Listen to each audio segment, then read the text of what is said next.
আসসালামু আলাইকুম, সবাইকে জানাচ্ছি পবিত্র ঈদ উল আজহার শুভেচ্ছা।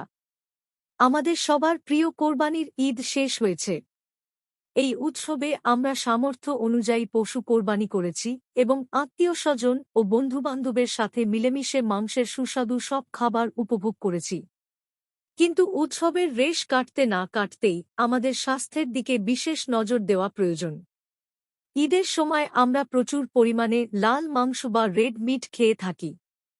এর পরবর্তী সময়ে সুস্থ থাকার জন্য আমি কয়েকটি বিষয়ের প্রতি আপনাদের দৃষ্টি আকর্ষণ করছি। খাদ্যাভ্যাসের ভারসাম্য। টানা কয়েকদিন মাংস খাওয়ার পর এখন আমাদের খাবারে প্রচুর পরিমাণে শাকসবজি ও ফলমূল যোগ করা উচিত। এতে হজম প্রক্রিয়া সহজ হবে এবং কোষ্ঠকাঠিন্যের সমস্যা দূর হবে। পরিমিত পানি পান। ভারী খাবার খাওয়ার ফলে শরীরে যে বাড়তি চাপ পড়ে তা থেকে মুক্তি পেতে পর্যাপ্ত পরিমাণে বিশুদ্ধ পানি পান করা প্রয়োজন। এটি শরীর থেকে বিষাক্ত পদার্থ বের করে দিতে সাহায্য করে। হজম ও পাকস্থলীর যত্ন। যাদের গ্যাস্ট্রিক বা আলসারের সমস্যা রয়েছে তারা ঈদের পরবর্তী সময়ে ঝাল ও তেলচর্বিযুক্ত খাবার এড়িয়ে চলুন। প্রয়োজনে চিকিৎসকের পরামর্শ অনুযায়ী হালকা খাবার গ্রহণ করুন।